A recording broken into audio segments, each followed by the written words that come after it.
Hello, this is Dr. J back with some more Let's Play Class of Heroes 2G Remaster Edition. Here in the Gate of Darkness, the new extra post-game dungeon. Let's go ahead and turn on the lights. And maybe some buffs. That may not be a bad idea. Let's turn on Omnisite and Spell Resian. Last episode, we fiddled around with the NPCs, and we recruited Olive into the party. We'll recruit Tiramisu into the party once we have enough G that we can level her straight to 50 so she gets true duel. Level 30, that's really high, right? Okay, well we didn't instantly die. Another thing that we did in the previous episode was... Oh, something suddenly occurs to me. Am I carrying a bunch of unnecessary maps because I have the All Labyrinth map?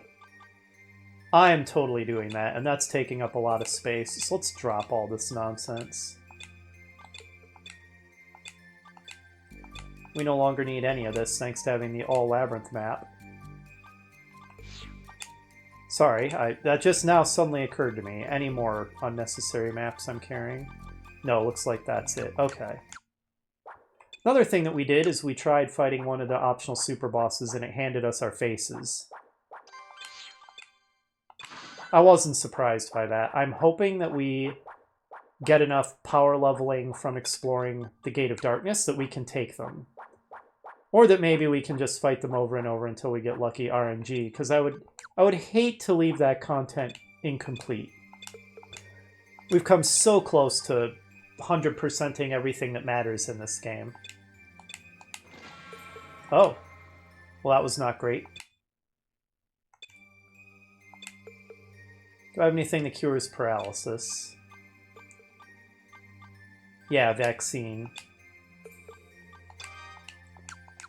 You messed up, Aisha. You done messed up.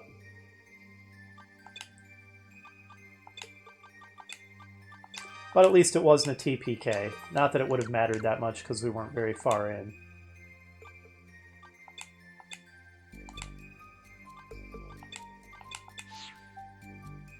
But yeah, I'm hoping that we get enough levels and stuff. Maybe some good equipment from the Gate of Darkness dungeon. Ooh, that's a cool design. Okay, that one's sealed. That we're able to handle the optional super bosses. And it's really fun adventuring with Olive. I'm going to look forward to when we get Tiramisu in the party and adventure with her as well. That'll be really, really cool. Because they're actual characters with actual personalities, and I like them. I think they're likable characters. So that's really cool. I would have liked to use Ruote as well, but we could not class change him into a swordsman, which I really wanted to do. Okay, don't mess it up this time, Aisha. Good job. Broken armband, I know for sure I don't care about.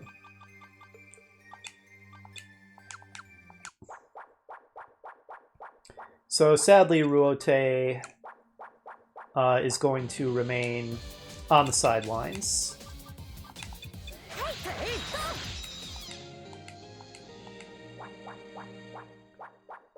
But it is what it is. Even getting to use Olive and hopefully at some point Tiramisu will be really cool. You know what, Olive? Just unlock this for us. Thank you. Ooh, Mythic Iron. I think...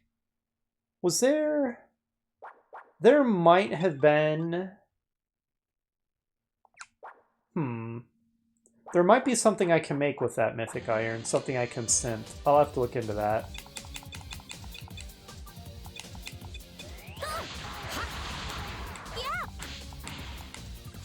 Oh, trying to Aqua Crash us. Ooh, that's pretty solid damage, too. And that's with Spell Resian on.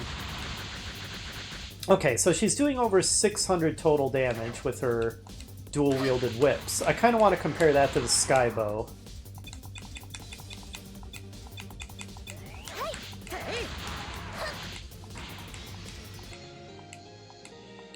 Alright, so she did somewhere between 600 and 700 damage.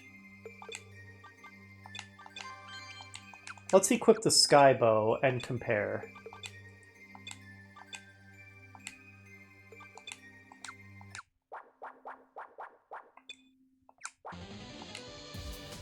Now, it's not necessarily a full apples-to-apples comparison, because it might not be the same enemy type she's attacking, but it should still give us a good idea. Okay, that seems better. Over 1,000 damage versus over 600. Looks like the sky bow is what I want, rather than the dual-wielded whips.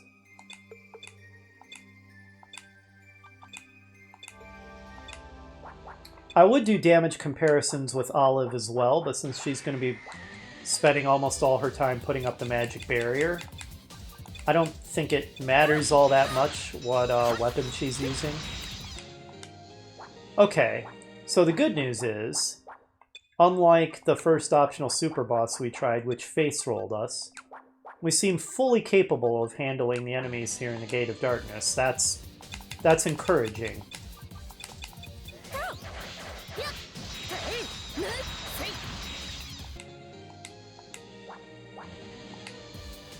Death Buffalo.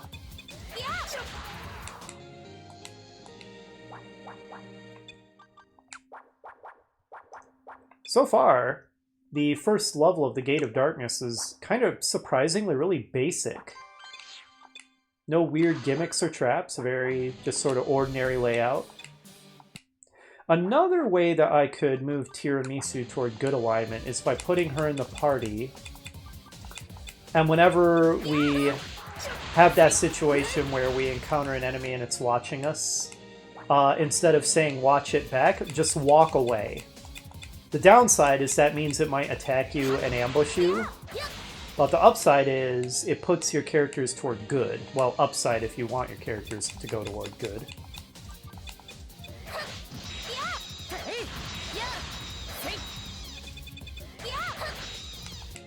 But honestly, the more important thing for Tiramisu, because the only reason I want to make her good aligned is so that she can equip that Ellen Blade without it cursing her, but that's not actually that big a problem.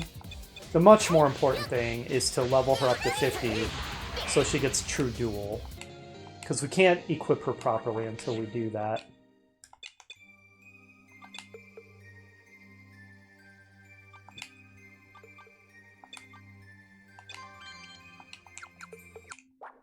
Yes, I was afraid that maybe the post-game optional dungeon might be incredibly brutal, and it still has like 9 maps to become incredibly brutal. So let's not count our chickens before they're hatched, but the first level of it is... I mean, you know, this is all very reasonable. This is nothing too terrible.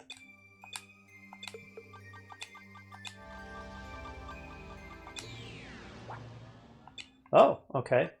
Maybe this is where I needed to go.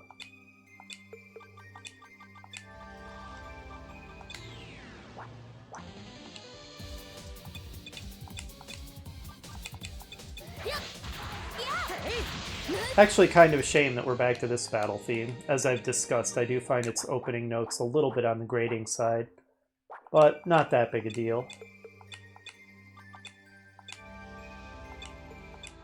Scale leggings -4 sounds pretty bad because of the -4 on it. Also, I kind of want Olive to have the risque underwear forever because it cracks me up. And she can't use it anyway. But yeah, there's nothing special about the scale leggings -4. So I guess I might as well discuss some other things while we're exploring this level. Some other things I forgot to mention while I was doing my initial review of this game. Alright, which one did that open? Either this one or this one. I'm gonna guess the northern one.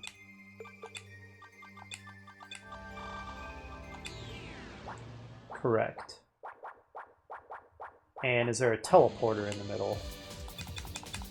But, so another thing that's a little strange and maybe a minor criticism, but it's not a major criticism, is there are some subplots that... Okay, it was a teleporter. Act like... Oh, okay, we should... Hold up. Sorry, this discussion will have to wait. Alright, let's see what this is all about. It's red. Aren't these normally yellow? Red makes me nervous. What are you?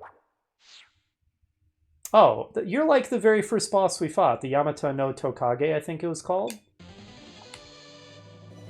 Oh, okay, yes, I was correct. This is the Yamata no Tokage Plus. It is now level 20, and the music would have us believe that it's incredibly powerful. Well, let's find out. I'm not going to take anything for granted in the post game. So let's assume it's very nasty indeed.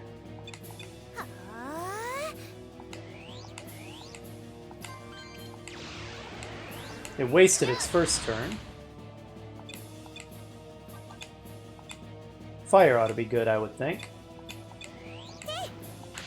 Never mind, fire is terrible. However, Candy is not.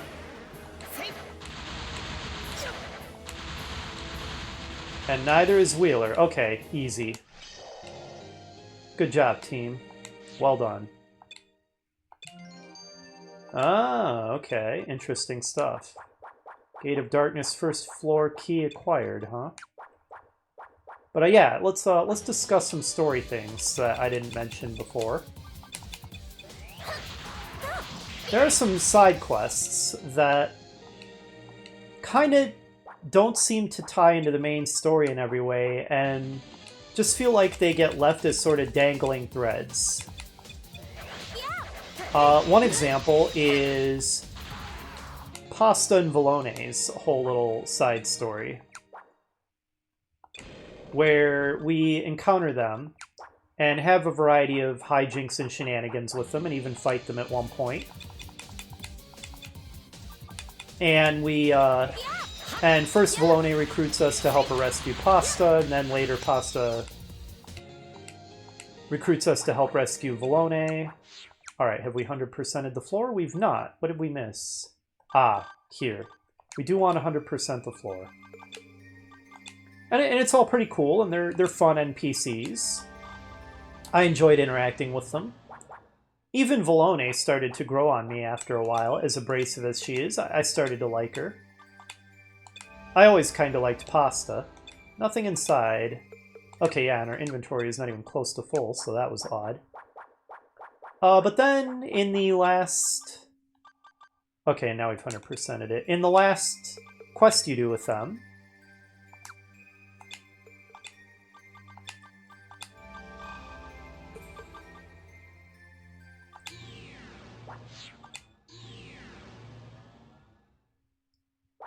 Alright. In the last quest you do with them, it's like you help Pasta rescue Vollone in the Witch's Forest, and true to form, they're like, "Oh yeah, well you might have helped us, but you know we're gonna try to rob you next time. We're gonna be enemies next time we see each other again." And then they never appear again, and it just feels slightly odd. Like, their story felt incomplete to me. It didn't really feel like it reached a resolution. Almost like the writers just kind of forgot about them. So, it's not a big deal, but it just kind of feels like a loose end. Princess Pants. Or a loose thread that just never gets resolved. So like I said, a mildly odd thing. It reduces her accuracy, but I don't know how much that really matters, considering she's hardly ever going to attack. I feel like, as much as I hate to remove the risque underwear from Olive and put on the Princess Pants +3, I feel like it's the right decision. Look at how much it increases defense and evade. And it gives magic and special resistance plus. Alright, we'll do it. Enjoy. Enjoy, Olive. We all know she's really still wearing the risque underwear, too. It's not like you'll only have to wear one or the other.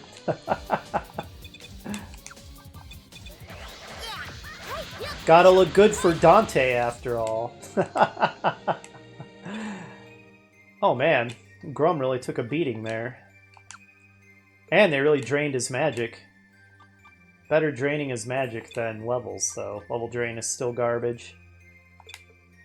Actually, I think regular heal will be fine.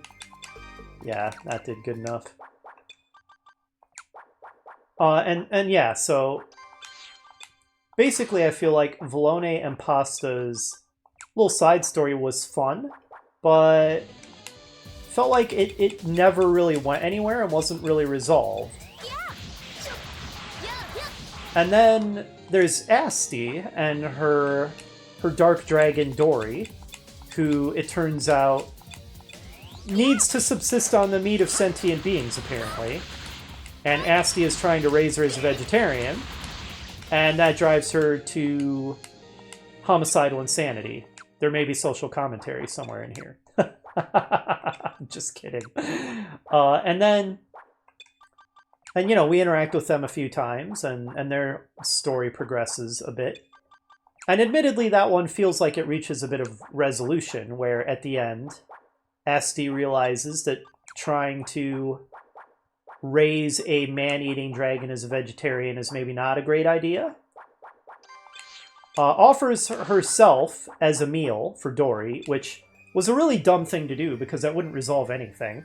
Because, you know, even if Dory had done that and eaten Asti, she would have just gotten hungry again and gone on to eat other people. So it was actually a really irresponsible and purely emotional, irrational thing to do. But set that aside. That actually ends up having a happy ending. Because through some way that is completely unexplained, Asti's tears turn Dory from a dark dragon into a holy dragon, and they fly off into the sunset and live happily ever after. So granted, that story does have what you might say is a satisfying resolution with closure or whatever. But even so, ultimately their little side story has nothing to do with anything and doesn't tie into the main story in any way, shape, or form. And I kind of felt like they should have been more important, and maybe should have a special... Oh, that needs the level 2 key. And maybe they should have tied into the main plot and reappeared at some point. And interestingly, in my memory, Asti and Dory had been more important. Like, they had actually had something to do with the main plot. In my memory, which clearly my memory was wrong. Yeah, in my memory, they were more of a big deal, more important, actually tied into the main story. Turned out that wasn't true. You could completely remove Asti and Dory from the plot, and it wouldn't change anything. Now, as I said, this is barely even a criticism per se, because it's perfectly fine to have a side story that doesn't necessarily tie into the main plot, and it's just its own self-contained thing. There's nothing actually wrong with that. Not everything has to tie in to the main story.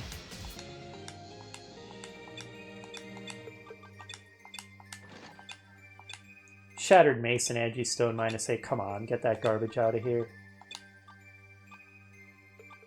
Oh wait, can we special use that to increase somebody's Agi? Like Aisha's. Nice.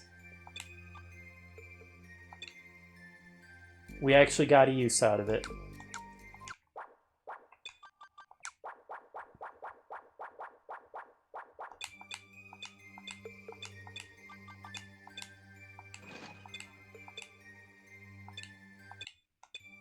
Okay, more stuff we don't need. I'm just kind of preemptively trying to do some inventory hygiene so we don't reach the point that we're critically low. So yeah, like I said, barely even a criticism because it's basically fine that Asti's little side story ends up not tying into the main plot. It's just purely on an intuitive level. I feel like it would have been cool if they had been more important and had actually had something meaningful to do with the main story at some point, but they didn't. You could have just removed them from the game entirely and it would change nothing, except for, you know, you wouldn't have their little quest chain. That's even more true for Volone and Pasta, and they didn't even get a proper resolution like Asti did. Okay, that is garbage, that Kurosuke +1. I don't care if it can do fear and instant death. It hits for 325. Maybe it sells for a decent amount, though, so I guess we'll hang on to it. And then another thing. That machine on the path to the ruins, that really, really is ostentatious isn't the word I want, but it really stands out. It really calls attention to itself. There's this huge, garish Magitech thing just sitting around, being all ominous on the path to the ruins. In my memory, that had tied into the plot a lot more than it did, and had been pretty important to the plot.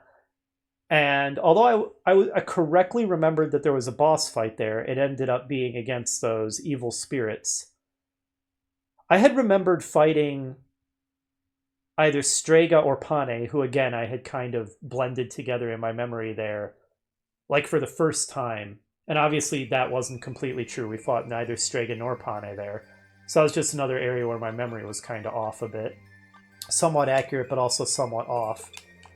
But okay, pause in this discussion for us to fight another, I guess probably powered up boss from earlier in the game? Yeah, this thing. This was one of the golems that was guarding a dragon orb.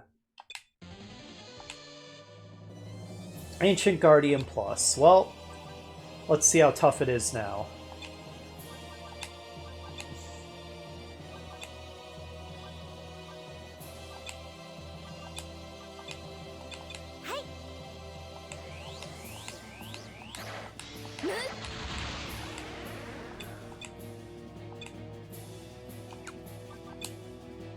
What are you vulnerable to? Brown tells me maybe you're Earth, but let's just hit you with Gleam.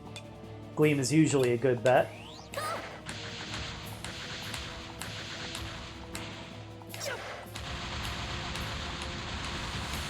Wow, okay, it didn't matter. It could not withstand the mighty power of Candy and Wheeler. Not many things can. Robe of Mary. What is that? Evade plus 11. Holy crap. Hit points plus 5, spell effect plus, magic special resistance plus. That's a darn good piece of equipment, wearable by magic types. So probably only Seraphi, I think? Yeah, Seraphi can wear it. Does reduce her accuracy quite a bit. Only Seraphi. And it only raises her defense by 3. But spell effectiveness plus. And her spells are what matter the most. Also, lots of regen on that thing. Let's do it. Seems pretty good. Pretty good piece of equipment.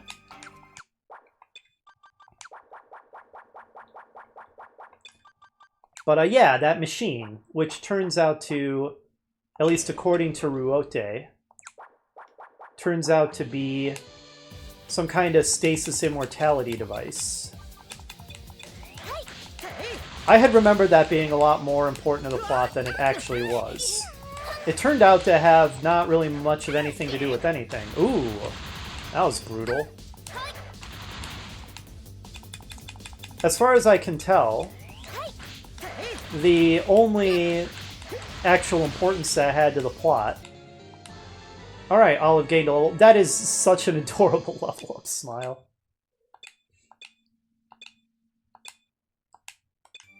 Alright, Seraphi, you got kinda wrecked.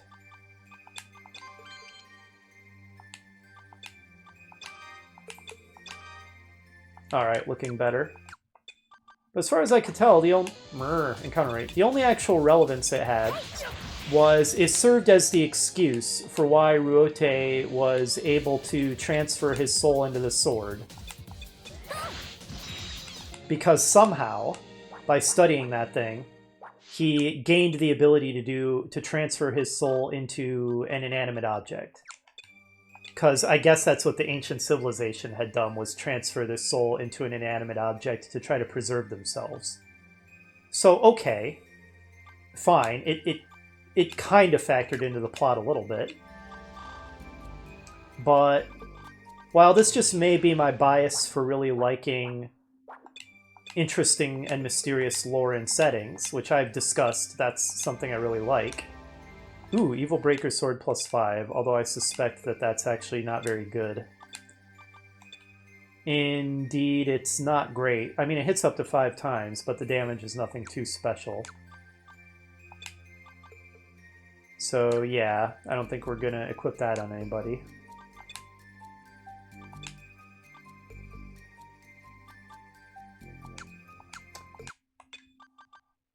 But, I kind of felt like it almost seemed as though maybe they were setting that up to be a bigger deal to the plot and kind of a major plot point than it ended up being. Severed Hero Blade. Nothing special there. Man, the enemies are breaking through that wall pretty well, aren't they?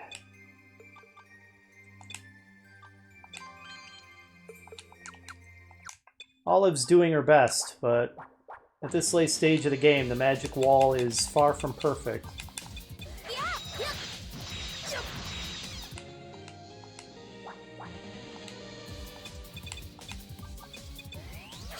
But it's still helpful. And then also, wasn't the whole reason we were investigating that because students had been disappearing? And then we found a bunch of, like, students' unconscious bodies around it after we had the boss battle with those souls that came out of it, those evil spirits. What was that all about? Like, was that ever explained? That acted like it was going to be a whole thing. Because it's like, how was that happening? Where did those students even come from? Like, was somebody kidnapping them? Were they somehow mind-controlled into going to that machine? And why were they even around the machine? And what involvement did their presence have to do with the machine? You know, like, that whole sequence felt very incomplete. Very much like a plot thread that is just frayed and doesn't go anywhere. Just total loose dangling thread. That they were setting something up and then totally forgot about it.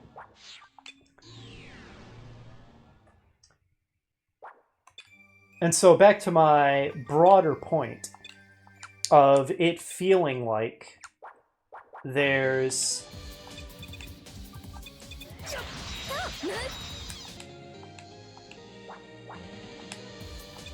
just various subplots that they set up and then just forgot about.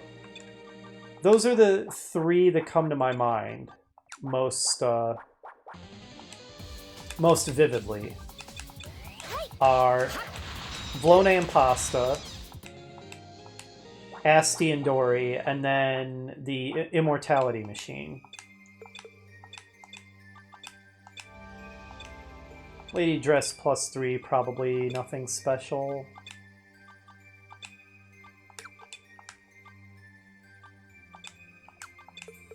Oh, why are you... Shouldn't you be wearing like an angel gown or something? Wait a minute, why does angel gown decrease your defense? That doesn't make any sense. What's going on here? What the heck? The Robe of Mary takes up both slots. I didn't realize that. It takes up both the torso and the leg slot. I did not realize that in any way. Well, that actually increases defense, but evade goes way down with the lady dress, so no, it's not worth it. Okay, the Robe of Mary is still really good, but not quite as good as I thought, since it takes up 2 slots. Interesting. Okay, well, it's still good, but yeah, I hadn't realized that was going on. And you know, like I said, especially in the case of Asti and Dory, they did they did at least resolve that story. So, you know, it's just kind of a side story, and so that's fine. And I guess that's basically true of Volone and Pasta as well. Although, like I said, that one just felt like it just petered out and didn't really have a proper resolution.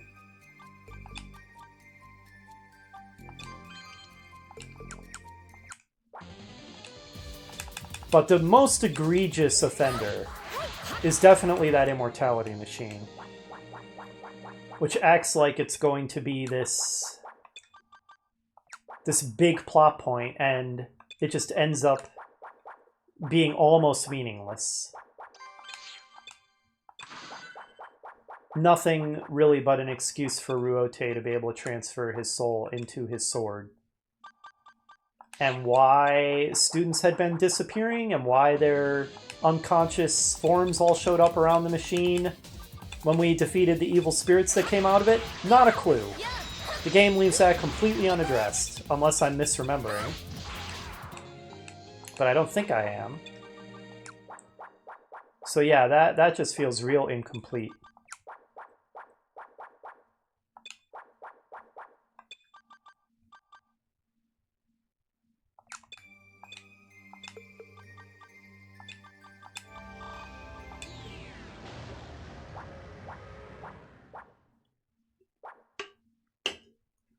And then, I already mentioned this, but there's also my complaint about Pane apparently getting no backstory or explanation at all about why she fell and, you know, became an evil psychopath who wants to destroy everything. I feel like maybe there's an interesting story there. But it seems to be completely and totally unaddressed. And so she just ends up being this empty villain who exists just to be a villain. And why she is the way she is, who knows? So never really getting to learn anything about her and why she became a fallen Celestian feels kind of disappointing. I mean, even Strega, who also ended up just being a backstory, or not backstory, a side story. No, let's not waste it. That ultimately didn't really tie into the main story at all.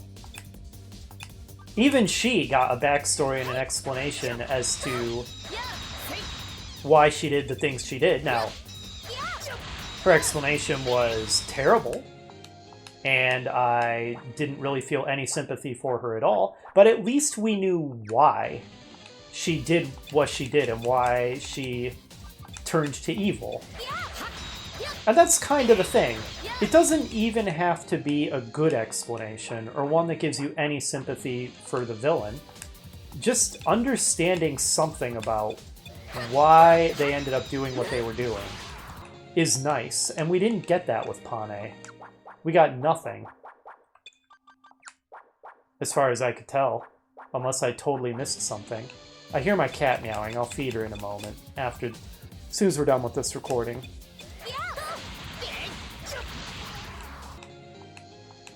And as with everything else I'm discussing, none of this is a serious criticism that detracts in a major way from my enjoyment of the game. But it's just a variety of things that if the writing had just been a little more careful and had not left these dangling threads and had delved into a little bit of character development for the major villain of the game and that kind of thing, it just could have brought it to the next level and made it that much more enjoyable. Because this game's storytelling is already a pretty good step up from the first game, but it still has areas where it could definitely be improved, and I'm just kind of pointing those things out. Because like I said before, I am a novelist. I've written many, many stories, like way, way over 1 million words worth of fiction. So this is a thing I've thought about a lot and practiced a lot.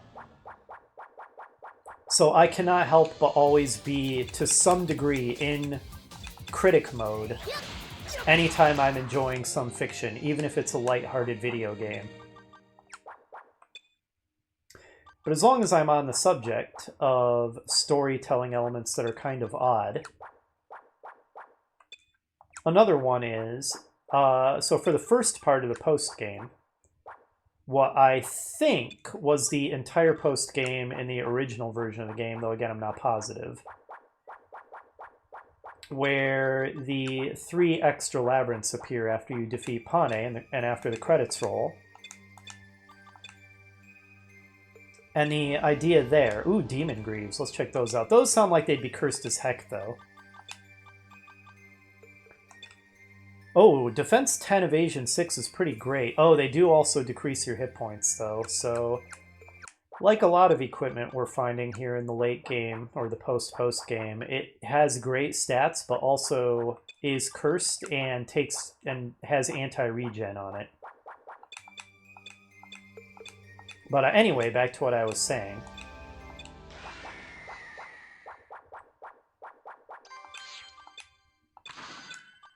The 3 new dungeons appear, and the idea is that they are a trial to get to meet God once you complete them all. And that's very interesting. Okay, hold up. Once again, this discussion is going to have to wait for another mid-boss battle, whatever this thing turns out to be. Okay, it's another of the Guardians. The Dreamer Illusion Plus, level 30. Alright, let's put up an impenetrable wall, and the usual. Oh, right, Grum had his mana drained like crazy, so... I have a feeling Grum has been level drained a few times, too. I know the swordsmen gain experience slower than fighters, but is it so much slower that he'd be 11 levels behind them? Maybe. But anyway, he's not going to be able to improve our accuracy.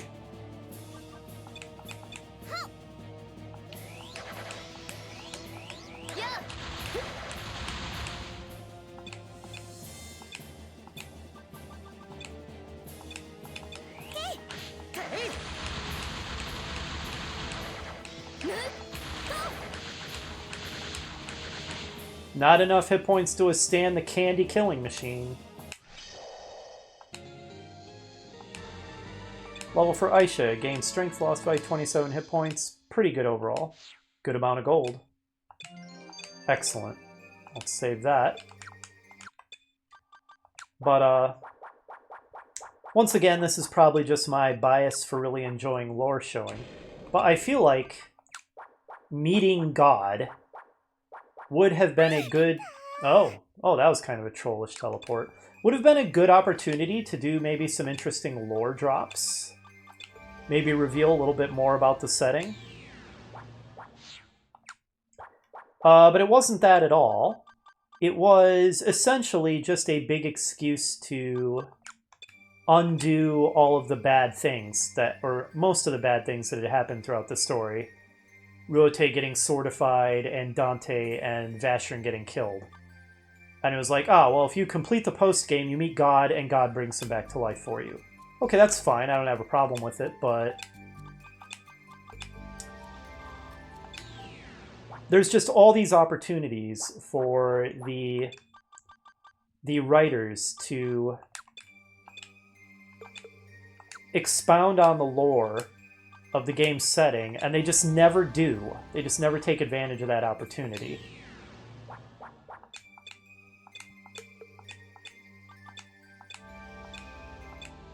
Alright, Torn Whip is terrible. I don't know what the Heated Soul is for. None of my synth guides tell me, so I don't have a clue.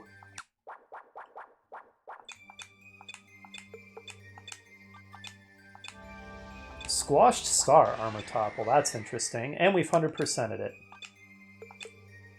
Oops, I keep selecting Olive when I mean to select Seraphi for the teleportation.